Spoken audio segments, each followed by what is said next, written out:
For those of you whom I haven't met, my name is Tony Janaitis, and I'm the director of the Pardee Center for the Study of the Longer Range Future. One of the characteristics of the center is that we're interested in trying to understand the myriad forces that essentially cause the world to unfold the way it does, whether they're technological, environmental, legal, economic, social, political, and so one of the things that we try to do every year is invite someone with a distinctive viewpoint and a voice on such issues. And this year it is my great pleasure to introduce Professor Calestous Juma. I've actually known Calestous since he was actually since before he was the executive secretary for the Biodiversity Convention, when he was still in the UN system, but if you look at his background, it's really quite extraordinary. He's held high-level positions in international organizations, in academia. Most recently, he co-chaired the African Union's high-level panel on science, technology, and innovation, and that really set the stage and set an agenda for the use of technology, innovation, entrepreneurship as a development tool. And it's formed the foundation of an African strategy for moving forward, using new technologies and fostering innovation. If you look in the side tables, you'll see a number of publications, both from the Pardee Center. You will also see this, which is a little flyer for Calestous' last book called The New Harvest, Agricultural Innovation in Africa. Really quite an extraordinary piece of work. Calestous is a prolific author, and I would also recommend that you follow him on Twitter, where he is prodigious, probably tweets more than any other professor I have ever met in my entire life. So that will be a serious commitment on your part just to keep up. Calestous has been a participant in Pardee Center activities before. He was a speaker in a Pardee Center conference several years ago called Development That Works. But today, he's going to talk about innovation for development and long-range technological perspectives for Africa. So with no further ado, let me introduce my friend and colleague, Professor Calestous Juma.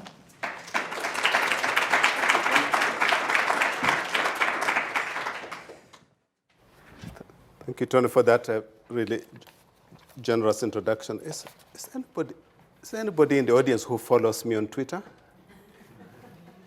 You have too much time on your hands. Really find something better to do. I feel at home here. Many colleagues and friends in the audience. Tony and I have known each other for a long time. So Tony, I do have a proposal for you, because somebody just whispered to me that the Red Sox are actually playing. So I thought maybe in respect for a more important event, why don't we just declare this event a success now? and then we can go and have drinks and then wait for the results. Yeah.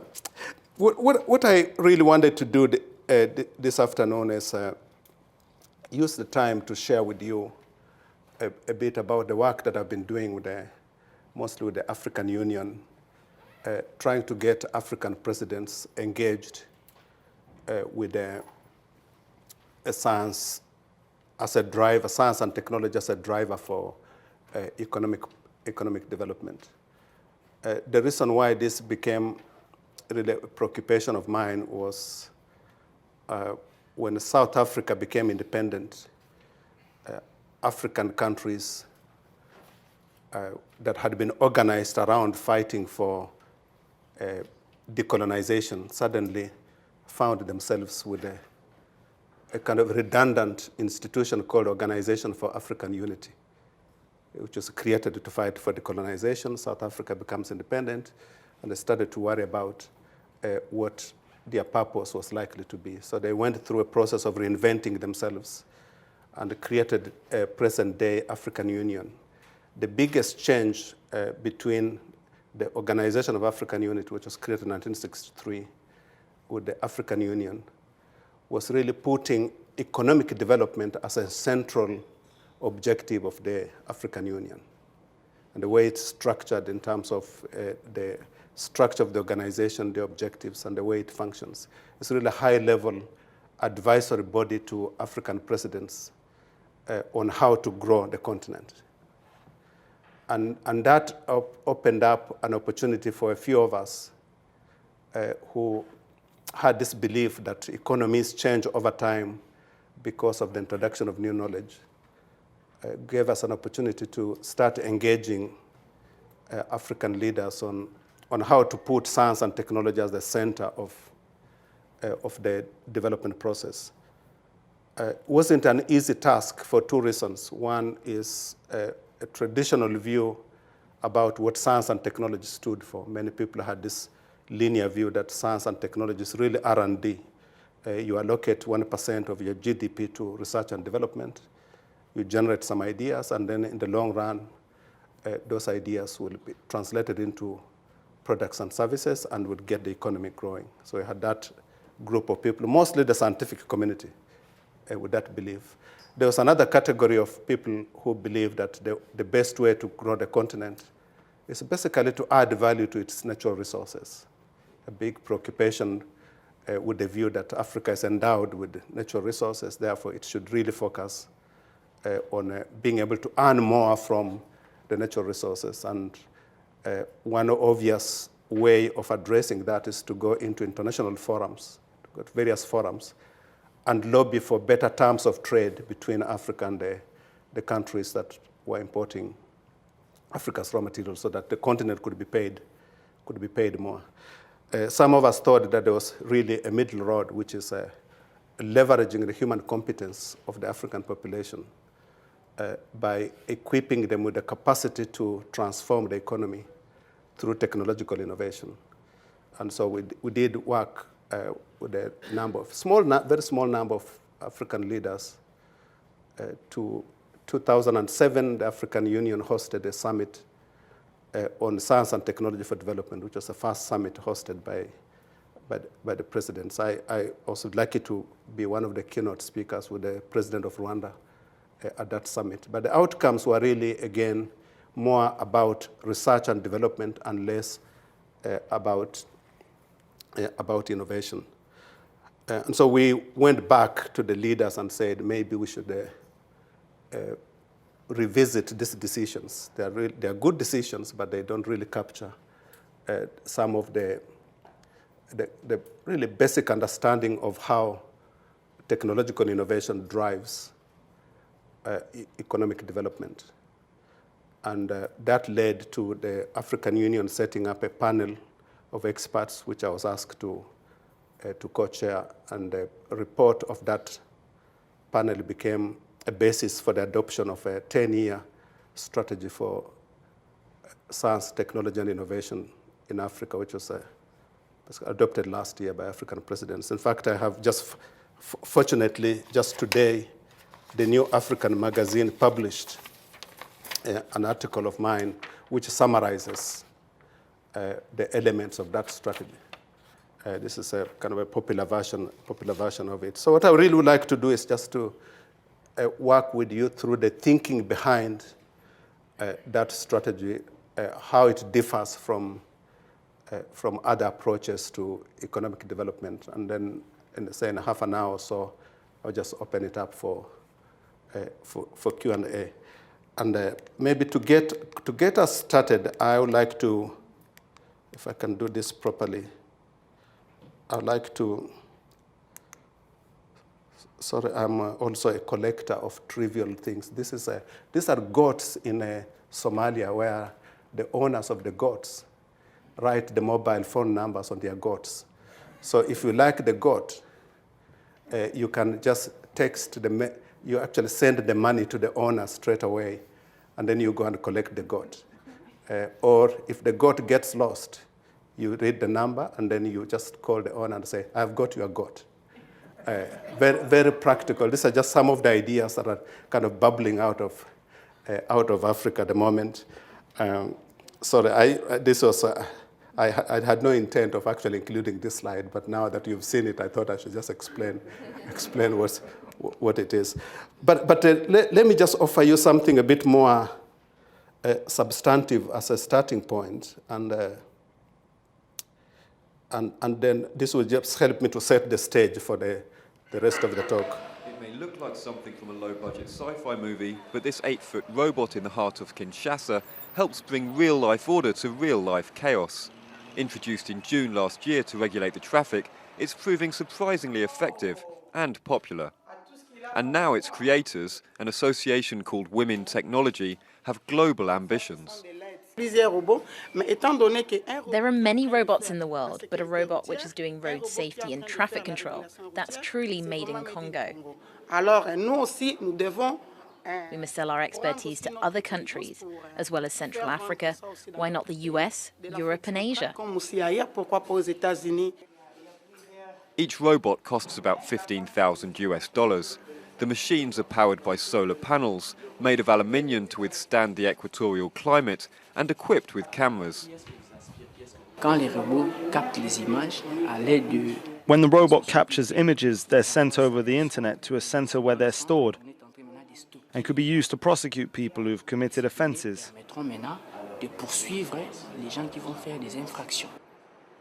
The pictures could in future be sent on to the police, cutting accidents while gaining revenue for the state.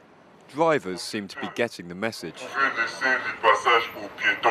The robot is good. When it stops the traffic, you can see that everybody stops, and the pedestrians can cross without a problem.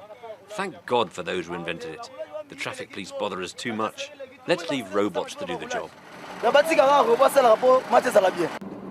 In this frenetic megacity of 10 million, the people seem happy to let the robots take control.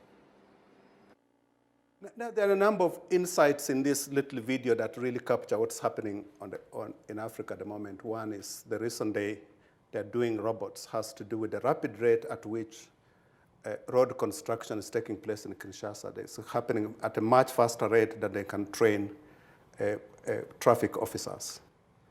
And so technological intervention becomes the alternative. Secondly, you see real leapfrogging, technological leapfrogging occurring here. You know, the debate in the United States about robots is whether they're stealing our jobs. The debate in DR Congo is same technology but offering a completely different solution to a problem that is unique to Africa. Another interesting feature of this is it's rare to think of a place like Democratic Republic of the Congo having an association of women engineers that are the ones who are leading this process. And there's a subtle governance element of this. The driver who was very agitated at the end, who says, let the robot do the job. This is not just because he likes robots, but there's a big, furious debate in Congo about the robots. There's another constituency of drivers who really don't like the robots at all because you cannot bribe a robot. And so it gets into the governance question. So you get a very kind of straightforward exercise of installing. There are probably 5 or so robots that have been installed in Kinshasa at the moment.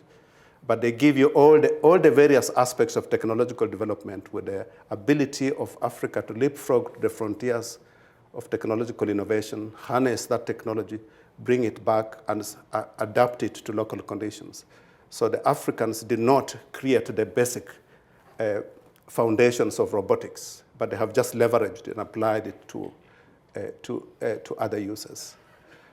And so this is really the story that really underlies what is happening in Africa. We've seen it to some degree with the mobile phones, and I'll talk a little bit more about that.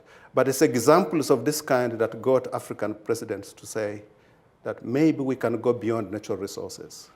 We can start to invest in human capabilities and be able to acquire this vast reservoir of scientific and technical knowledge that exists worldwide, bring it to the continent, turn it into businesses, and use them to solve to solve local problems.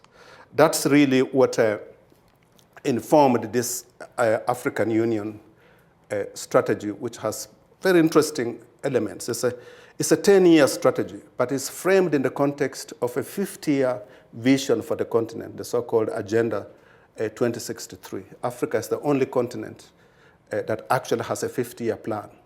So African presidents believe that in 50 years from now, these countries are going to be around. They may be operating in the form of regions rather than independent countries. But there's a long-term outlook that actually makes it possible to start discussing technological issues. When countries formulated 5-year plans, it was really hard to talk about innovation because of the gap between the 5-year plans and the long-term framework that you need to put in place to support innovation. So the existence of a 50-year vision makes it possible to talk about technological innovation, human development, regional integration, and improvement of governance. Those are all long-term efforts by the continent, but you cannot really effectively discuss them if you are only thinking about 5 to 10 years. So that offers a very unique perspective that makes it possible to start thinking about innovation. So strategy was adopted last year. Really, the cornerstone of it is still this notion of technological leapfrogging, of exploring where there are opportunities and harnessing them. And the driving force behind it is a very simple idea, which is that technological innovation, or at least scientific and technological advances, occur exponentially. And what that means is that latecomers have a huge advantage over their predecessors because they inherit a much larger pool of scientific and technical knowledge compared to previous generations. And one of the features of that exponential growth in knowledge is also the shortening of time frames between research and commercialization of products. That's happening much faster. By the time you hear about a rumor about a product, the product is likely to be close to get in the marketplace. And the third element, which is even more important, is the ability of latecomers to learn from front runners, in that development strategies become more driven by learning, visiting countries, seeing how they have done things before, exploring analogies between their conditions and African conditions, and then adapting some of the lessons, not copying, but adapting some of the lessons local. I'll tell you a little story, which is I was visiting a colleague of mine who was in Kenya then, which is where I come from. He was a minister for economic planning at the time.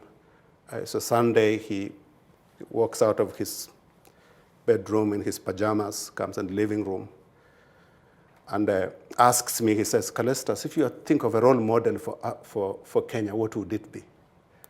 And I just casually say, if Kenya is acting alone, I would pick Malaysia as a role model. If it's part of a larger constellation of countries as a region, I'd probably look at Western China as a role model. And then he goes back to the bedroom. And he gets visited by his constituents and voters, so I never got a chance to explain why I picked those two as examples.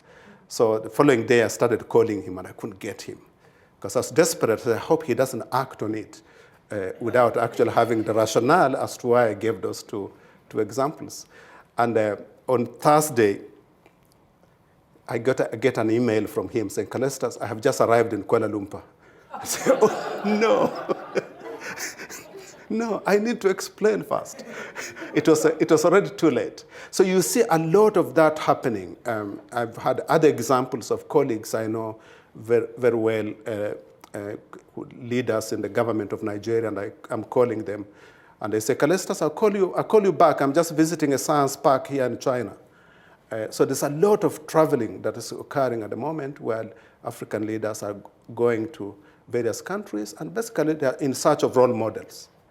And most of those are they're going to places where there's some evidence of technological leapfrogging and they want to be sure that at least they know what works and what doesn't work, because they're already familiar with their own circumstances.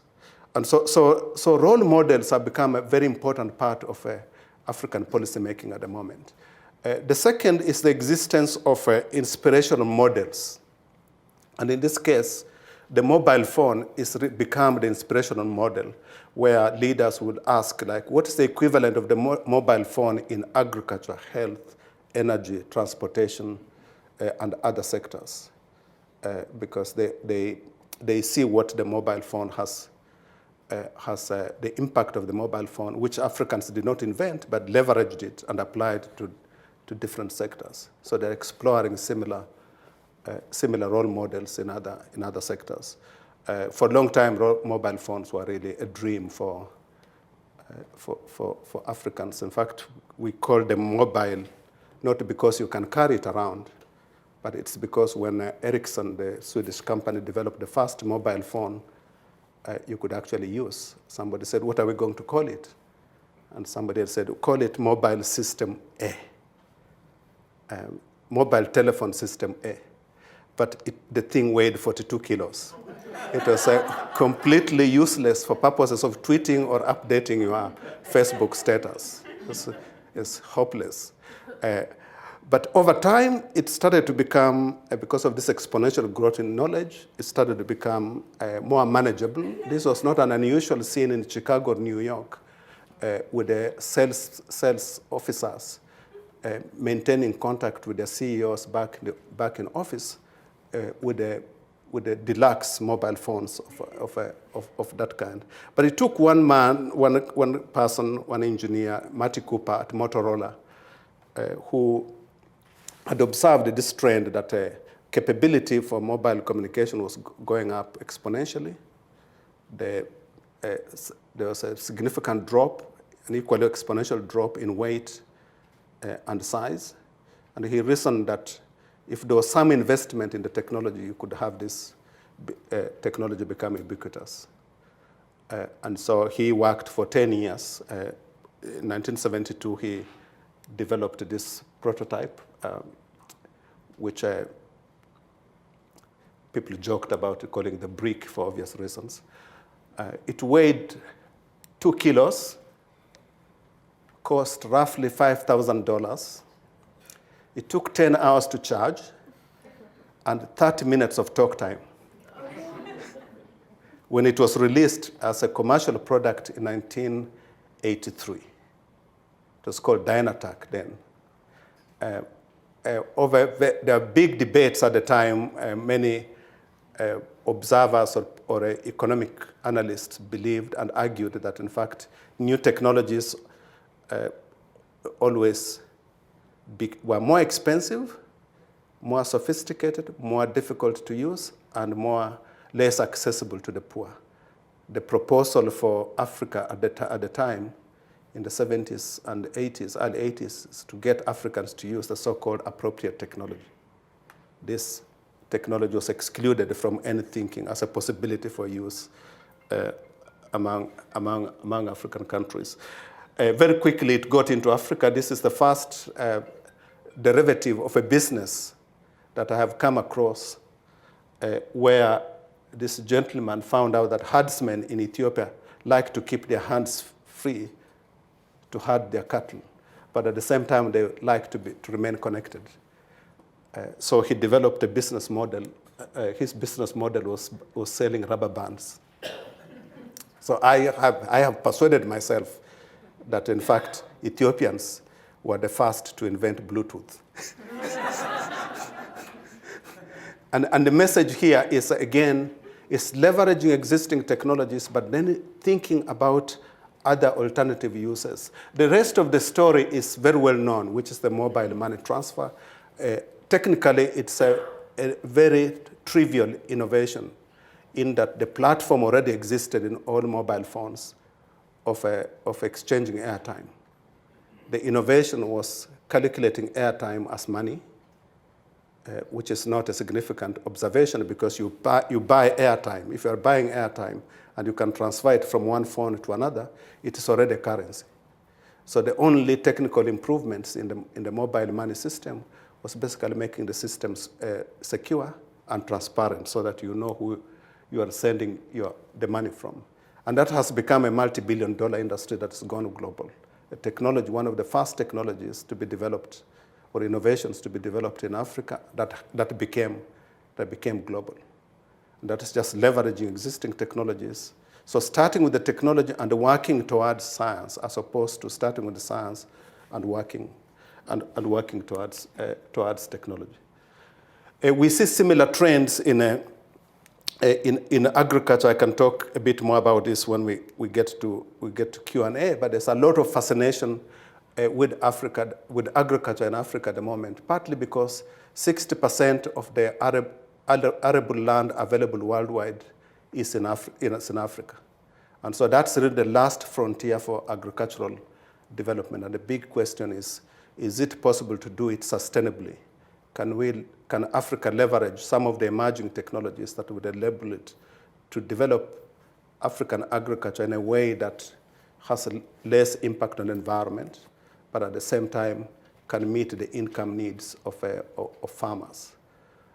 And again, the answers to that question are going to be basically learning to some degree from what has already happened in the area of mobile phones, that is also happening in the area of robotics. And there's another third area, if I have time, I'll talk a bit about, which is leveraging unmanned aerial vehicles, also known as drones, for African agriculture. Non-military application of drones are already being applied in at least 16 or 17 African countries on a small scale, but this is probably going to be the biggest expansion is taking the same technology that is being used for military purposes, but repurposing it and applying it to agriculture, either for surveillance or even in future for delivery of agricultural input as we get into this space of cargo drones. So there's a lot of thinking that's going into how to do African agriculture differently by being able to leverage emerging technologies and redesign the way farming is traditionally done. I'll get back to some of this at a later time. There are at least 4 areas that kind of underlie Africa's thinking about technological transformation for economic growth at the moment. The first is this view that most of the knowledge needed to drive African economies already exists somewhere. And so the challenge is no longer just doing your own basic research over again. It's more about search, that you start with the search, and then if you can't find it, then you do the research. And it's not called research for nothing. It presupposes that the search has taken place. And so this little story I gave you of my colleague who went to Kuala Lumpur was in a search mode. He came back actually from Kuala Lumpur through Boston and showed me all sorts of prototypes he had picked up along the way. The kind of low-cost bricks made from just ordinary dirt that could significantly change the way you build schools, hospitals, and other institutions. So that knowledge, that the perception, at least among Africans, that they don't have to invent everything, it's become increasingly empowering because it takes away this debate and anxiety that it's investment in research and development is an expensive, long-term, and uncertain process. So they can actually work with what is known to work and then adapt it to local conditions. So the search is the starting point, and then research is the second one. The research part is mostly about adapting the technologies to local conditions. And this is actually leading some major companies, global companies, to locate their R&D facilities in African countries so that they can be part of the research when the search has already been done. So IBM, for example, has established the 12th global lab in Nairobi for purposes of, in fact, working with the Kenyans to do research in Kenya based on available technologies. They're starting off initially in transportation, but they intend to move into into many other fields, with the hope that some of those ideas developed in a low-cost environments could end up having global markets. General Electric has also opened its regional office in Nairobi as well. So major corporations, many of leading companies like Samsung and others have academies or institutes or branches that are focused on exploring basically the potential for future technologies, and then seeing the extent to which they can be adapted both to African markets, but also to essential to global markets. So that's really the first area of interest, is the recognition of this phenomenon of technological abundance, which is the advantage of being a latecomer, is that you can in fact grow very fast. But there are certain preconditions, and this is where the real policy challenge for African leaders really comes in. The first is the area of having adequate infrastructure. In infrastructure, basically, I mean four things. Energy, which is probably the biggest limiting factor to any form of industrialization. The second is transportation, all forms of transportation, such as road, railway, air, and others. The third is the area of irrigation. Only about 4% of African agriculture is irrigated. The percentage for Southeast Asia is maybe close to 50%. So irrigation is a major limiting factor. And the fourth area is telecommunications, which I'll talk a little bit about. Don't feel distracted. This was sent to me by a colleague from Nigeria, who sent me this message saying, Calestous, I have a conclusive evidence as to why there are this continuous power cuts in Nigeria. And I thought it was an academic study, so I was very anxious to see the first study of its kind. And I opened it, and that was it. So I have to give credit to the source. And the vision is a very grand, because of this interest to integrate African economies by basically creating larger and larger markets. It's estimated that Africa will need roughly $93 billion yearly over the next 10 years to meet its infrastructure requirements. So there's a lot of discussion among African leaders, particularly, on how to finance infrastructure, which is also the reason why there's this great fascination between African leaders and China. It's because China has been a big player in financing, at least as providing infrastructure services to African countries. And this will continue to be a major challenge, because you can't grow an economy without having the ability to move goods, services, and ideas. And that's what infrastructure really does for you. It's basically it's the motherboard for all economic processing. And that's going to be the frontier for really a lot of policy thinking. A lot of creativity will have to go into figuring out how to bridge the gap between what African countries can borrow internationally and what they can generate locally. And some of the ideas that are floating around include, in fact, leveraging the military, especially the construction of low-cost roads. This has been done as far back as the Romans. It's the same reason we have the Army Corps of Engineers in the United States. And many African countries actually do it, but they only do it when there's an emergency, but not as a matter of standard commitment of a section of the military for construction of infrastructure.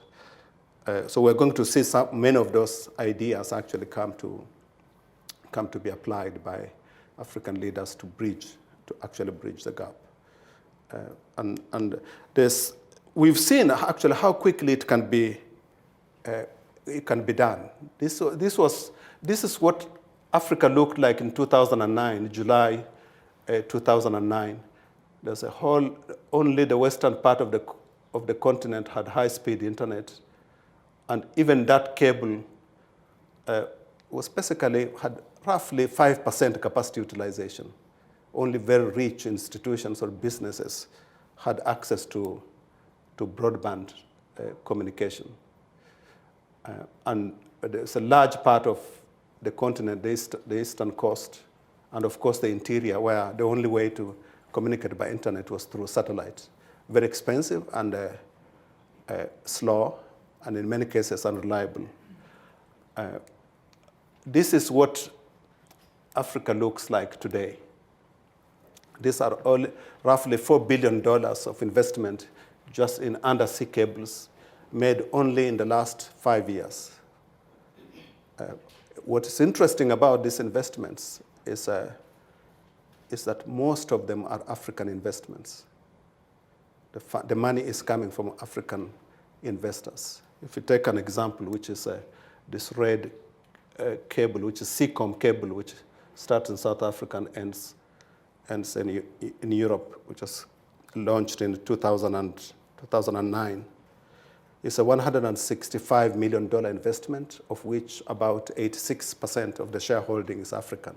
So the argument that there's no money in Africa really doesn't hold if you use this as an example.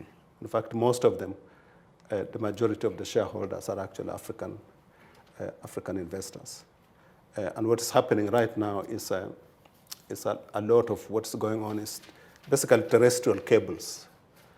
And there's a rough estimate of maybe $7 billion in terrestrial cables just on the eastern coast of Africa alone.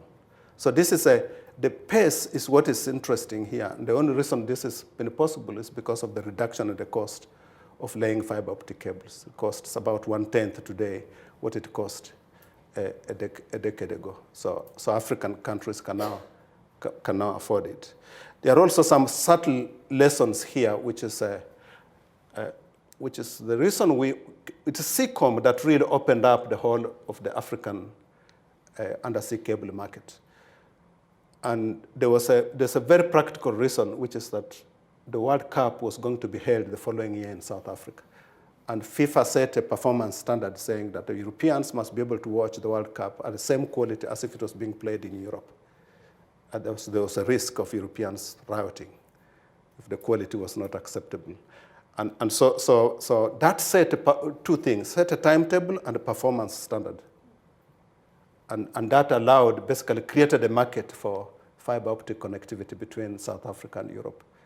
And as soon as the Seacom cable was constructed, all the other investors that were sitting on the fence started to invest. It's a very interesting development. I would never have thought that the driver for the radical modernization of African telecommunications infrastructure would be football.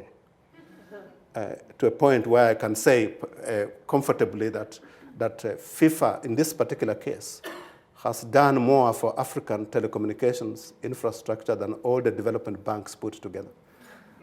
Because of two things, setting a timetable and setting performance standards. And the same kind of rules would be applied in other areas of infrastructure investment as well. The third area of interest is really the area of higher technical training, because as you build these infrastructure facilities, it becomes evident that, in fact, you need to train people to maintain it. And that is forcing African countries to start thinking about basically upgrading the training of engineering, particularly building up engineering capabilities. Today, African countries send to China annually roughly 3,000 students a year to study in China, a lot of them in the engineering fields, so that they can come back and be responsible for managing and maintaining the infrastructure. And the second phase of thinking is actually building up Africa's own engineering capabilities. Part of the problem is this traditional separation between universities that just give certificates and research institutes that actually develop products. And these are done in different ministries under different rules, incentive structures. And the challenge for the continent is actually bringing those two together so that the research and the teaching can be done under one institution, which is self-evident here for us, but it's not the case in most African countries. They are separated. There are historical reasons why they are separated, but a huge barrier to training anybody with technical skills. So you have in agriculture, which I've been working in a bit, is the continent trains. When you train a lawyer, they go to practice law. In medicine, they go to practice medicine. When you train an agriculturalist, they go to grow the bureaucracy. They are not trained to go and work on a farm because universities are training them to have certificates to go and work in the public service rather than become producers. I can give some examples of how various countries are responding to that later on. Again, this is the area of entrepreneurship, of thinking about not just growing new businesses with startups, but also scaling up existing businesses. It's become a big preoccupation for African countries. And there's a shift towards starting to focus more on technology-based businesses, not just all types of businesses. And this is, again, driven by the recognition that technological advancement is an important driver of economic development, and being inspired by models like the mobile phone, the impact of the mobile phone on not just African economies, but also global economies.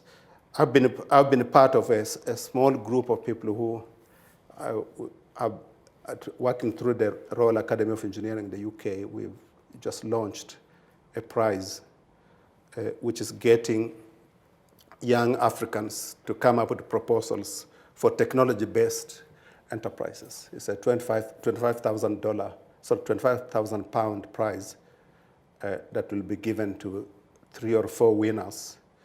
And the process is we called for submissions. We got really interesting proposals. Then we shortlisted them to 10. What was interesting is that some of the 10 best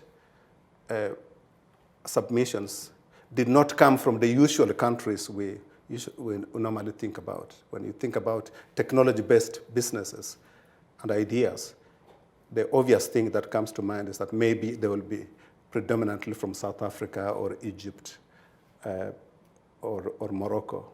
There were very interesting ideas were coming from relatively poor countries, demonstrating the view that, in fact, creativity is available all across the continent. So those 10 had a 6-month mentoring program supported by the prize. And out of those 10, 3 or 4 will receive the funding, basically to go and set up and run their businesses. Some already have functioning businesses. So the announcement will be made on June 1st of who the winners are. And it is really interesting serving on the jury, seeing some of the very clever ideas that are dedicated to solving some of Africa's pressing problems. And unfortunately, this is something that I cannot disclose here, what the ideas they are. You'll have to wait until June 1st. But the reason we did it had to do with the most important part of this prize is not the money, but actually the mentoring. That a lot of African young engineers or entrepreneurs really don't advance their businesses or technologies because of the lack of mentors. And so that's why we built a mentoring program in the prize. There are a few other examples I can probably talk about later on. Let me just try to finish here. One, as we start to think about the rapid rate at which Africa can harness existing technologies, the question of the risks of those technologies start to pop up. It's inescapable. Even with mobile phones, people don't talk about the risks of mobile phones. But in fact, there are social disruptions arising from the adoption of mobile phones. Before mobile money transfer became prevalent, people would be traveling every weekend from the cities back to their families, carrying money. And that connected them back to their families, so they had a weekend to spend with their families. When the mobile money transfer system came along, they are sending the money, but they're not traveling home. There are social implications of that. There are also other benefits. There used to be very excessive number of traffic accidents as people are fleeing the city to go visit their families. there's some evidence that that's been reduced because of the money transfer. And so the question of the risks and benefits is one that is very important to explore for any of these emerging technologies. And I think the one area that really demonstrates to a great extent what these are is the whole area of genetically modified foods that have been around for almost 20 years, and major debates across African countries on what the balance is between the risks and benefits. And I think we're going to see this being played out in almost every other area of technological endeavor, even if it's not now, but later. At one point, we thought internet had no social impacts of any kind. There were no debates when the internet was introduced. That's not the case anymore. We have all these new concerns, security concerns, and I think this is going to play out for every new technology. Let me see if I can. Uganda is said to consume the most amount of bananas. A typical adult will eat about 3 times his body weight in a year. But they're not all the same. Some, like these, called bogoya, will ripen and be eaten raw. However, the most popular type of banana in Uganda is called matoke, as you can see here. Now, it is steamed and boiled, and some Ugandans will tell you they haven't eaten unless they've eaten matoke. The government wants to use Ugandans' love for the banana to improve their health, especially tackling the lack of vitamin A. The Health Ministry says 1 in 3 preschool children suffer from a deficiency of the nutrient, which leads to blindness and stunted growth. So enter the scientists at Kawanda Research Centre near the capital, Kampala. They're developing what they call the golden banana. Once it's ripe, the centre will be very orange rather than yellow. What you're seeing here is a confined field trial for biofortified bananas.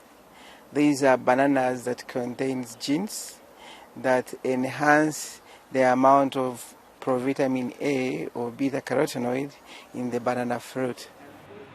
And the work begins in this lab, where the plants are grown right from petri dishes and test tubes.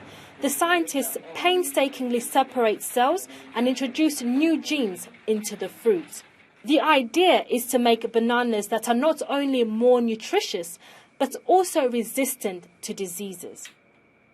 We are causing a revolution in African science. We've demonstrated that even in a third world country, we can develop those high-tech, the advanced products, which previously was not possible. It is no more in terms of growing and, of course, yielding it what we want. But some are already fighting the introduction of GM crops. These activists believe the government should instead put more money into traditional farming.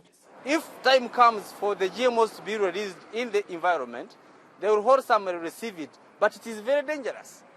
It will not be contributing to any agricultural development and agricultural growth. That means that the farmers who are, in this case, are supposed to be the primary targets of the GMOs must first of all have knowledge about what GMOs are. But will Ugandans find the new bananas tasty enough? Will they even want to eat them? They'll be as orange as the fruit. Catherine Biarahanga, BBC News, Kampala. This is really just to flag the importance of technological risks, whether they are real or perceived. In fact, in most cases, it's about perceived risk, not necessarily real risks.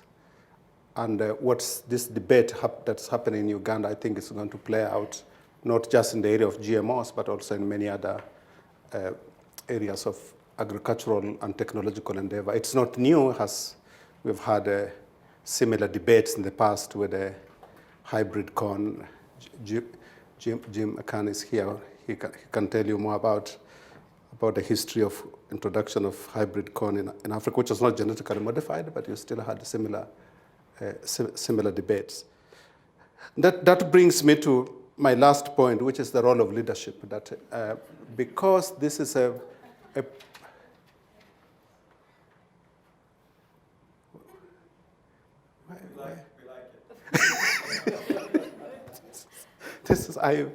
This is one of my favorite slides.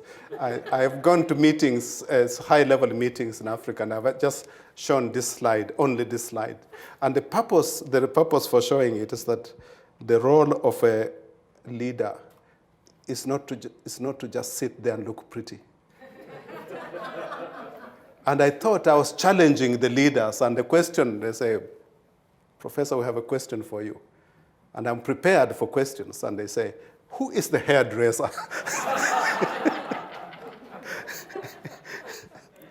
But the reason why African leaders have become particularly important in the area of technological innovation is so from the priority areas, so infrastructure, higher technical training, entrepreneurship, research and development, risk management. These are all activities that occur in different ministries. They are not located in one single ministry.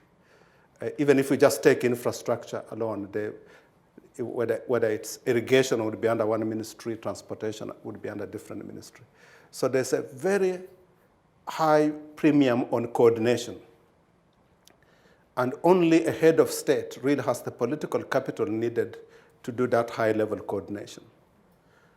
And that starts to select for leaders who see the importance of effective governance, which involves coordination, but also the proper management of public affairs, which includes, say, dealing with the public controversies like risks. By the way, when mobile phones arrived in Africa, there were huge debates in many countries about the possible cause of possible impact of radiation coming from mobile phones. There are many African leaders actually today who, I saw one of them, I won't name him, but I saw one at a meeting who was speaking on the phone like this. And I wondered why he was speaking like that, and somebody pointed out to me it's because the old days they were worried about radiation coming from mobile phones and frying their brains. And so these are issues that I think you have to elevate that because they are political issues to a higher level. But the coordination, the allocation of resources, and the risk-taking, which is necessary for making some of these programs work, is something that requires political intervention. And there you need the presidents and prime ministers to be engaged. If they are not, you are unlikely to get much progress. The good news that we are starting to see more and more African countries electing technocrats for president. This was actually the launch of the fiber optic cable, the 2009 launch of CCOM cable. And I happened to be in Dar es Salaam for the launch when the president of Tanzania flipped the switch and basically lit the cable. And he spent quite a bit of time lecturing me on the technical details underlying the functioning of fiber optic communication. And he's using all these technical terms, and his special assistant turns over to me and says, Calestous, did he get it wrong? And I said, I have no idea what he was talking about. And he says, my president really worked so hard to prepare himself, and you say you don't know what he was talking about. But it says something about the level of commitment and interest in some of these technical issues. He's also the president of Tanzania who ran and got elected on an agriculture platform, one of the first presidents to run on an agriculture platform and get elected. That's the president of Senegal, who is an engineer by training. Again, his priorities are around infrastructure, renewable energy. One of the first things he did when he was elected, there was a flood in Senegal. And he just abolished the Senate, saved $15 million, and used that money to fix the country's flooding problems. Very practical, very hands-on. He didn't think that the country needed two legislative bodies. By the way, he was elected on a 7-year time frame. He's proposing to reduce the term to 5 years because he doesn't think a president should be in office that long. In 2012, 6 African countries elected engineers for president, and I don't think it's a fluke. There's a good reason why the political system is selecting for people with a technical background. And that includes other presidents who have come to power through business, who really understand business management. So we're starting to see a continent that is actually at the very top, has people who can engage with the scientific and technological issues. This was not the case in 2007 at all, when we did the first summit of the African Union. And this just as an indicator of what's happening at the top. It doesn't tell you the really dramatic changes occurring in the selection of ministers for many countries, where the ministers are highly competent people with the training in the relevant fields. And that's really, to a large extent, what explains this improvement in the performance of many of the African economies, because they are being run now by people who actually know what they're doing. It's not everywhere, but the trend is generally in the right direction. So I would like to, at this point, just to thank you again for your attention, and I promise to take some questions. If there are no questions, I'm happy to go and have drinks, because I was told they're offering drinks.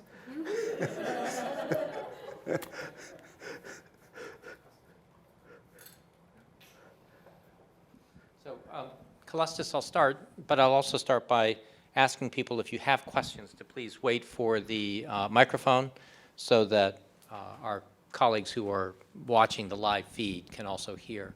So, Calestous, you've made a very persuasive case that this scientific and technical innovation and entrepreneurship is really one of the keys to for these developing economies and for moving economic development forward. How does the development assistance community respond, either in private capital or with public funds, with official development assistance? Are they encouraging these kinds of efforts? Are they lagging behind? Are they responding in appropriate ways?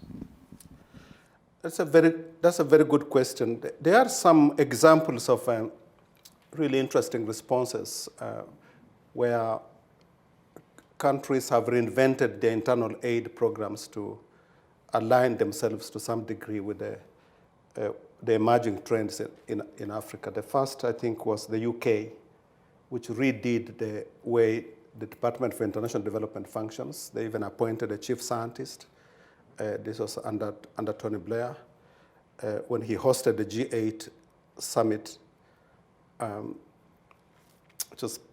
he worked really hard on issues like higher education, brought higher education infrastructure questions on the agenda. But he didn't get the support of the other OECD countries behind him.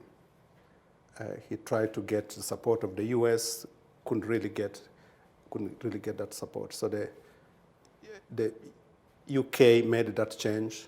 There are some other countries that had similar programs before, which they had phased out. Sweden had a very strong funding base for research and development, phased it out. Now they are thinking of reopening it. The USAID, even though their budgets shrunk quite considerably, but they really did a great job in reinventing themselves to focus more and more on innovation with this what they are calling the grand challenges that are in health, in education, and other fields.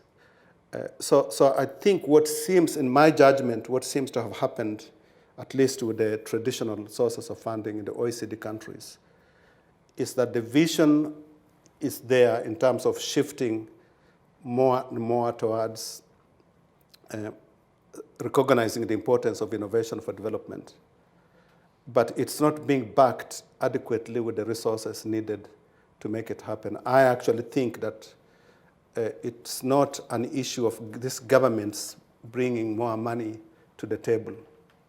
If you take this logic that it's the starting point is the search as opposed to research, that means that, say, for the United States or the UK, private companies should really be very much involved on a day-to-day basis with USAID, so that when Africans are searching for relevant technologies, many of these technologies are likely to be in the private sector. And therefore, that offers the opportunity to start negotiating some early partnerships. Has it been done? It was done. That's how the US got Taiwan to become a leader in semiconductors. It wasn't done by USAID. USAID was a broker, but the technical work was done through the Radio Corporation of America. So the role models, even here, where it has been done, exactly in the way that Africans are seeking to actually get it done. So again, I don't think that's about money. It's more about access to knowledge, especially useful knowledge, which means the technologies that have been proven to work. So it requires a different way of thinking about what technical assistance and technical cooperation is about. The Canadians are rethinking about their foreign aid as well. Many countries thought that the problem was because the aid agencies were autonomous, therefore you bring them under the Ministry of Foreign Affairs. It wasn't an institutional arrangement question, it was basically the content of development cooperation was the issue. And then, of course, you need to have university engagement, again, for obvious reasons. So, Mohammed? Yes, so thank you. So in terms of getting some of these technologies to the market, well, it's a two-part question. One, what is the quality control within the African engineering institutions to make sure that their curriculum, I'm not talking about accreditation here, I'm talking about sort of making sure that there is quality across the board. And two, what is the mechanism to create avenues so that smart entrepreneurs who are students are able to reach out to the private sectors, to the VCs of the world, even to the Gates Foundations and the USAIDs of the world, and it comes from within the university rather than a top-down approach where USAID goes farming basically to go for good ideas? Yeah, two good questions. The first one has to do with laboratory facilities in African universities. Very weak, low quality, that really needs to be upgraded. The only country that I know is starting to focus on that is, in fact, China, with the postdoc programs where African students go work for a year and they come back with labs. But of course, they're going to be set on standards that relate to Chinese products. So there's an issue there of thinking about how we here are engaging with the Africans. Are we engaging at the level of actually sharing, helping to build up laboratory capabilities? We are not. In fact, the one institution that I know is doing a great job on this is a non-profit organization based in Boston called Seeding Labs. This is such a serious, significant issue that shouldn't be led just to left to one institution. I think the best way to do it is to build university-to-university partnerships. Then you can build up that capability, which would include the quality control aspect of it. On getting products to the marketplace, that separation between research and teaching is really problematic because you have people, those who teach, over time they teach with less and less up-to-date information. And as we know, the best mechanism for getting knowledge into the marketplace is called commencement. And so if your students are graduating without having learned to create enterprises, you have a bit of a problem there because you're getting them to go look for jobs that don't exist. And then you have knowledge in research institutes that don't have that dynamism and interest to take ideas and turn them into products. So the couple of experiments going on, some of the classical ones about building incubator science parks around universities. But I think the most interesting innovation occurring in Africa at the moment is migrating universities from the Ministry of Education to the Ministry of Science and Technology. And the reason is that the ministries of science and technology, or line ministries, whether they are telecoms ministries or irrigation ministries, those ministries usually have closer relationship with the productive sector. So students who are based in universities that are located in those ministries are likely to have a closer link with the marketplace. And there are two examples of this. Tanzania has created 4 new universities that are located in the Ministry of Telecoms, Science and Technology for the same reason. And they are calling them developmental universities. But the interest is to connect them better with the productive sector, which also includes the ability to commercialize products. Ethiopia recently launched 24 new universities of science and technology. And their strategy is to incrementally migrate some of them from the Ministry of Education to Ministry of Science and Technology. And they have already migrated 2 of them.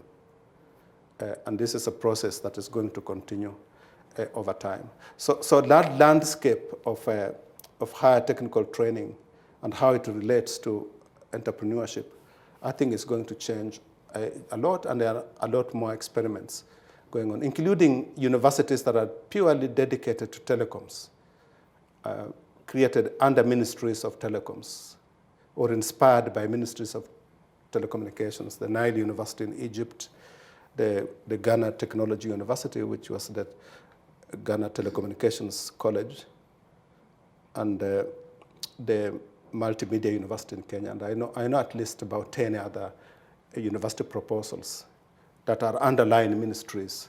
Big fights with the ministries of education, because ministers of education see it as a power issue rather than seeing it as a strategic issue for economic development. I think there was a, yeah. Kind of building on that. Oh, thank you, Cynthia. I'm really interested, kind of going back to where you started talking about the 50-year vision, in how the architecture of a more progressively science-informed governance is evolving.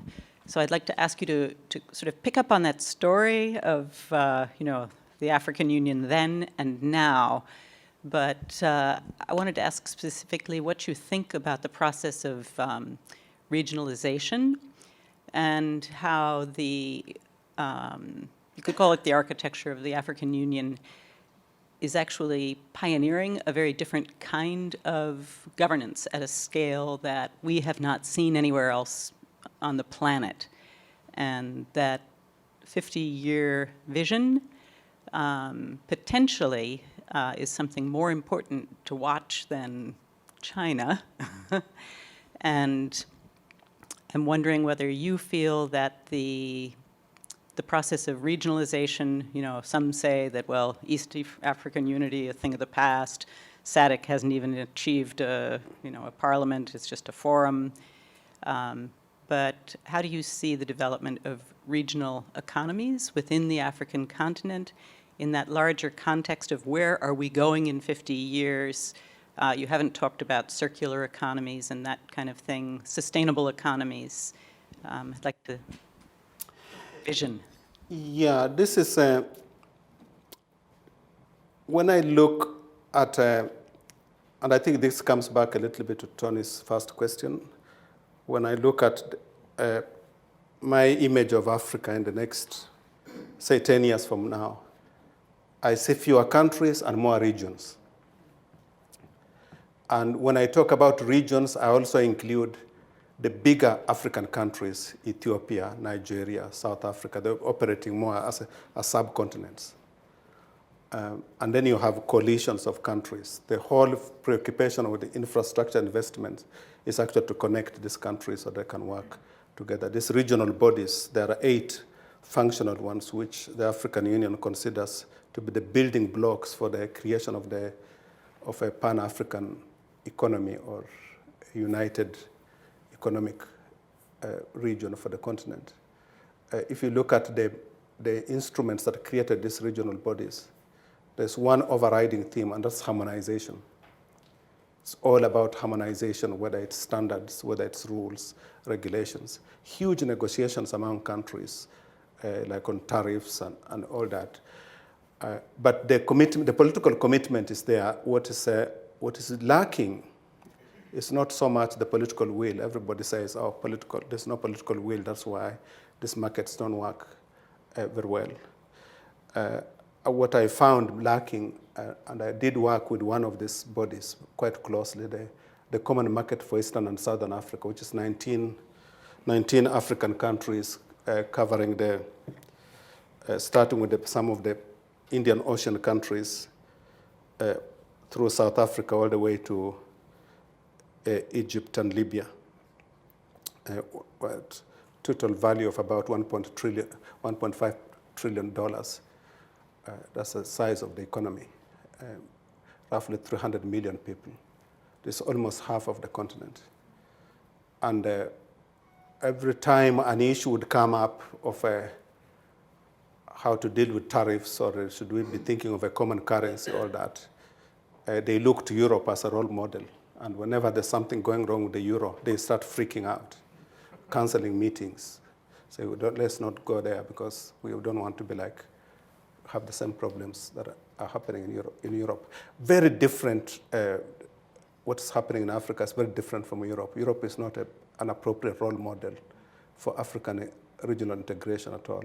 So what some of us proposed was that one of the ways to reduce anxiety so that people are not panicking is to propose the creation of a university of regional integration so that people can learn how to integrate and learn from their own experiences and not learn from fear from Europe. And so the Common Market for Eastern and Southern Africa, which met recently, had its presidential summit recently in Addis Ababa, actually adopted a decision to create a University of Regional Cooperation. They are going to start it initially as a virtual university, but in the long term, they intend to actually build a serious university that trains people to run African regional affairs, because there's nobody who runs, as you put it rightly, nobody has a system similar to Africa's. And so Africa will have to reinvent how it manages its regional affairs. And training and equipping people with the confidence to experiment and learn from the experiments is actually the way to do it. And I believe that when that competence is available, people will be more willing to take risks because they know what they're doing, and if there are errors, they can fix it. But if they have no clue about what they're doing, the tendency is to say, no, let's wait and see. And that's what's happening. And then it gets interpreted as a lack of political will. It's basically the lack of competence. It's not that the people are incompetent, but there are no institutions that are preparing the continent for the kind of regional integration they're embarking on. You look at the figures and you look at, Africa needs $93 billion a year over the next decade. Just think of the planning for that. It's not the same as planning for a national economy. It's on a much larger scale that hasn't been seen anywhere. In fact, if you're thinking about it in terms of infrastructure, the only country that has done infrastructure projects of that scale is actually China, because the Western European countries did the infrastructure work after the Second World War. And for many countries, these were basically military-oriented projects. The way Africa is doing it, they have to actually learn to do it on the job. And so I wouldn't be surprised to see this COMESA university become a continental university for regional integration. I think it will. But the one thing that I'm concerned about is and I'm hoping to do a bit more work on this in the next couple of years, is the only leader in Africa who has a chief scientific advisor is the governor of Lagos. No African president has a chief scientific advisor. So which means essentially that when a president gets confronted with various technological choices, they have no capacity to assess the benefits and risks of the choices that are being offered to them, because they don't have that advisory structure. Ironically, 7 years ago, about 4 African presidents had chief scientific advisors, but they were appointed on an ad hoc basis. When those presidents left office, those offices disappeared. Even South Africa, which is the largest, which is Africa's scientific superpower, it had a chief scientific advisor to President Mbeki. It doesn't have a chief scientific advisor to President Zuma at the moment. So South Africa, in fact, went backward. So that's an area where a lot of work needs to be done. And I'm not talking about just having somebody in office seated next to the president that whispers in the ear of the president. I'm thinking about proper institutions of the governance of scientific and technological advice, which include effective academies that do scientific assessment, which include offices of science advisor that work under very specific procedures that deal with really having transparency and accountability in the provision of scientific and technical information. A lot of it is left to consultants. They are not necessarily non-partisan in this respect. This is the one area that I'm very interested in, actually, the next couple of years of getting African leaders to think about creating offices of effective offices, actually ecologies of advice, not just offices, because it's really an overall ecosystem. Can I hear more from ladies? Because I'm really, I like this idea of equity. And then I'll come, Les has a very difficult question for me. You don't know that. Yes. He tried ambushing me earlier. Thanks, Prof. That's some riveting stuff. My question with a little story. In 2010, I moved back to Kenya with my biology degree, and I was very excited to work. And almost everywhere I went, there was this comment that, why would you come back with this highly specialized degree? So I'd like to hear your comments on this notion of brain drain, although I don't like that phrase, but there's this idea that most of Africa's brightest minds reside outside Africa in a way that we're not able to contribute to the growth and development of the continent. What do you think? Yeah, this is a very good question. When I finished my PhD, I went back to Kenya and I had a PhD in science and technology policy studies, and all the donors were telling me exactly the same thing, that, why did you come back? And I couldn't get a job, so I created Africa's first independent think tank. I had no money. I met a guy working for the Mennonites. He gave me $2,500. Said, this is a very interesting idea of having Africa's first independent think tank. Why don't you go ahead and set it up? And I asked him, I said, how do I account for this? He said, it's between you and your conscience. This is a lot of pressure. So I actually think that young Africans who go back to Africa have a lot more space to create new things, but the tendency for most of them is to go looking for jobs rather than thinking about how to create new things for themselves. We are seeing more young Africans now going back to set up enterprises, especially in the IT space. And so my advice is if you're going back to think about, first priority is thinking about setting up your own thing and not necessarily being employed by somebody else. So that's the first thing. The second one has to do with the kind of general view about public policy. I don't believe that a country that is not capable of using the expertise it has at home is capable of using those who are in diaspora. So countries need work programs. But as soon as countries start to invest in these infrastructure projects, you would start to see engineers coming back because there's something for them to do. It's already happening. Is anybody here from Ethiopia? Ethiopia is launching a space program. It's going to launch a satellite in space. And suddenly, all the Ethiopians that we never knew existed who are experts in space technology, particularly satellites, are now preparing to go back because the government is committed to a space program. Ethiopia is building a light rail in Addis Ababa. You have young engineers and mechanical engineers from Ethiopia now wanting to go back because the country has something for engineers to actually do. So the basic view for me is that is to get Africans to launch these work programs, and that will start to attract Africans to actually go back and work in those areas. But without those work programs, the debate about brain drain is purely rhetorical. But my central advice for any young Africans studying here and have the intent of going back to equip themselves with the skills of creating new things. That's the first advice. And you'll be surprised by how well you'll thrive and how much you'll support if you actually go and seek to create something new. There's a lot of interest and support for young people who want to create new things. There's less sympathy for young people go back and because you have a degree from a famous American institution, therefore you think that somebody ought to actually give you a job because those jobs actually don't exist. And that's the same advice I'm giving right now to African leaders is to reshape their universities so that they can train young people to learn how to create new enterprises, whether they are private, social enterprises, whatever it is, but the ability to create new things is becoming an essential part of actually growing the continent.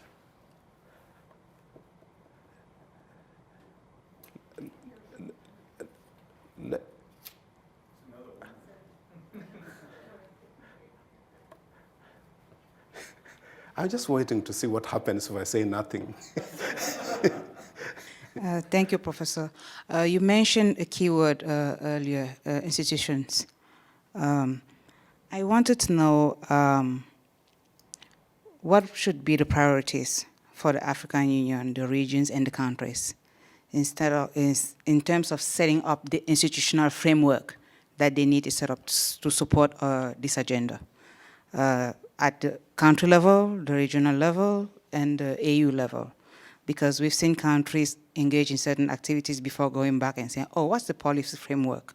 What are the laws? We know it's happening in the US too, where, in order to catch up with the new technologies, people still have to think about writing new laws to accommodate those. But for Africa itself, we have a lot of issues with institutions. What would be the priorities? On institution, I have a view, which is that the area where there's space for creativity to build new institutions is in the regional bodies because they are new. There's a lot more space to think differently. When you go to the national level, you have a lot more obstacles, historical incumbency. It's my personal view that it's easier to move a graveyard than to reform an old governmental institution, because at least when you're moving a graveyard, you don't have resistance from the occupants. And so I explore where there is space to do new things. So in 2008, I had the benefit of giving a keynote speech to a summit of African presidents under the Common Market for Eastern and Southern Africa. And for a variety of reasons, I couldn't go personally, so they said it was direct conflict with the first day of class.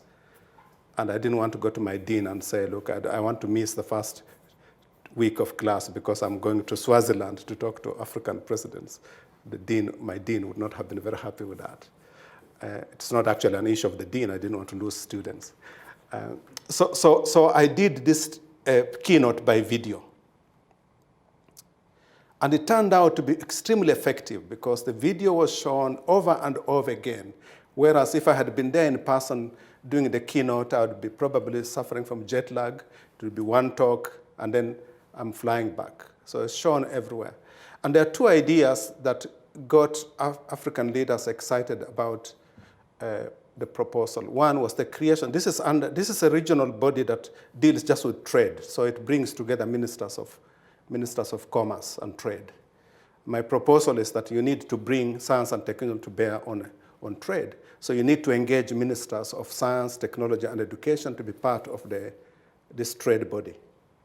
That idea got adopted. Basically, they created a Council of Science and Technology, Ministerial Council of Science and Technology, that now brings not just the trade ministers, but education, science and technology, and innovation ministers. That is now happening. The second idea was the creation of a Science Advisory Council, Science and Innovation Advisory Council, so that the presidents are advised by some standing body. That body was created. The third idea was the creation of a University of Regional Integration. That university has been created. The reason why it's been done is not because I'm effective in selling my ideas. You can't sell a lot of ideas just using a video. It was because there was space there for creating new institutions under the regional bodies. As I pointed out already, it's much harder to do that at the national level. Is this the job of the African Union? I actually think it's not. It's the job of anybody who has creative ideas, who can reach out to program officers. I wasn't even working with the Secretary General of this organization. I was working with a Ugandan program officer in the organization who added these ideas and the documentation going to the ministers. The ministers liked the ideas, they liked the video, and they adopted this decision. That's one example that illustrates how quickly you can create new institutions under new bodies, like the regional markets. The other approach is to take advantage of crisis.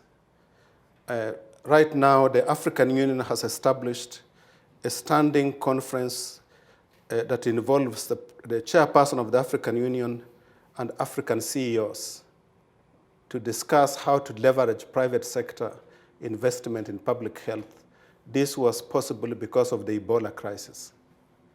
So the extent to which we take advantage of crisis and propose new institutions is something really interesting to explore, because we miss a lot of opportunities. We've had so many famines in the past. Nobody really took advantage of these famines and said, what kind of institutions do we need to put in place to make sure that there will be no future famines? Ethiopia at least did that based on its previous famine. The famine of the 70s created this agricultural transformation agency, which is basically modeled along the lines of the Brazilian Agricultural Research Corporation. But the underlying philosophy behind that body is we don't want to see the word Ethiopia and famine in the same sentence. And so exploring these opportunities where there's room to create new institutions, I found that what is important is how compelling the idea is, as opposed to who is actually proposing it. And so I think if I were you and I want to promote more institutional innovation, I would look to the regional level. That's where the real action is. Les, can you ask your? I can attack you later. No, you ask that question because the reason I want you to ask that question is because I actually don't have an answer. Wait, you don't know what the question is yet. You might change the question. All right, so this is where we are Calestous, friends here. Think back to when you were secretary of the Conference on Biodiversity.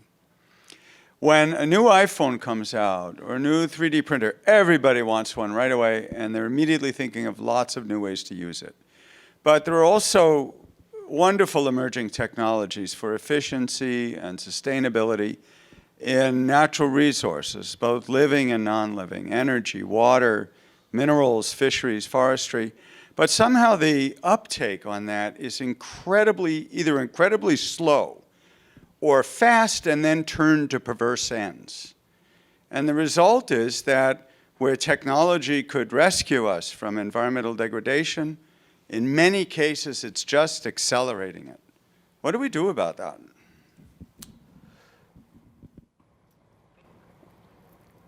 I think implicit in that question is this uncertainty with the introduction of new technologies, that you don't know what the consequences of the new technology are likely to be. That the pace, you may know something about the pace, even that you don't know, but you may not know whether they will come with the negative consequences or positive consequences. When we think of unintended consequences, we tend to think of negative unintended consequences. We rarely think of that some of them might actually be positive unintended consequences. My own view is that this is something you need to monitor on a continuous basis. Having the mechanism to do continuous assessment when technologies get introduced is really important, because that's how you get feedback. And usually there is no feedback until it's too late. And so for regulators, for example, need to be able to have that feedback early enough. And that brings me back to this concern of mine of the absence of a scientific advisory institutions, including assessments and institutions that carry out assessments, so that you can catch some of these concerns early enough. There's actually a very interesting new body of research coming up now on how you regulate disruptive technologies. And they include, for example, provisional approvals, so that you don't approve a product in perpetuity, but you may even have a time limit, but you have to build into that time limit the ability to assess the potential impacts of that particular technology. This actually happens in some cases where you have products that get approved over a defined period, let's say a 5-year period. And then the company has to go back and seek reauthorization for that product, usually where there is some sense that it could come with some new risks. But I personally don't think we are doing a good job at monitoring, and the view that you need to keep an eye, not just on all technologies, because the economics and the ecological consequences of existing technologies the equation can be very dramatically changed by the emergence of another technology. An example that I could offer here is in the area of irrigation. We are debating on whether you have flood irrigation or a trickle irrigation, all those methods. Then you have advances in polymer research that allows you to take polymers and encapsulate water with these polymers, which allows for the slow release of the water. The same technology applies to pesticides and herbicides and other agrochemicals.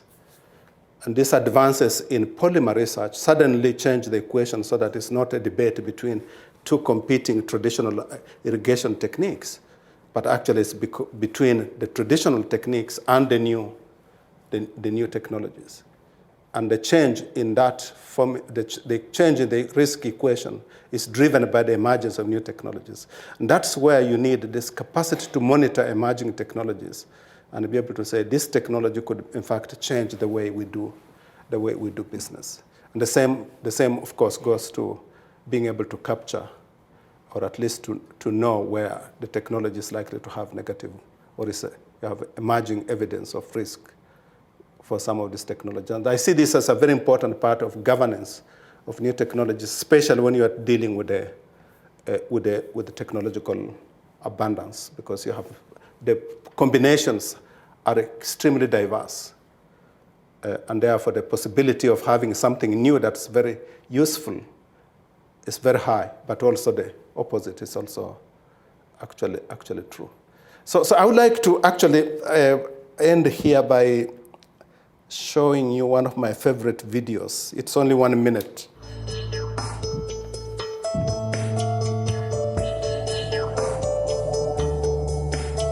High tech. Kojo Afatigniku has imagination, talent, and ambition. Using rails and belts from old scanners, the case of a discarded desktop computer, and even bits of a hard drive, he has created what's believed to be the first 3D printer made from e-waste. It's taken him several months to put together his experimental device. Lifting designs off a computer, the 3D printer produces physical objects, like this one, which will be a simple plastic container once it's finished. And it doesn't stop there. The 33-year-old says he believes this model is only the prototype for something much larger. He wants to send e-waste to Mars to create homes for mankind. My dream is to give young people hope and to show that Africa too has its place on the global market when it comes to technology. We're able to create things. Why is Africa always lagging behind when it comes to technology? The young inventor often comes to this scrapyard in Lomé to find the parts he's looking for. Some elements had to be bought new, but in all, his printer cost him $100 to build. I come here very often to look for central units and scanners. I also pick up engines and straps, which I use to build my 3D printer. pour fabriquer l'imprimante 3D. He says his printer can also be useful on a daily basis, as it can print various utensils needed in any household that are not always easy to get hold of. Though some people have called him a dreamer, his hard work has paid off, as the young inventor has been rewarded with the NASA International Space Apps Challenge in Paris.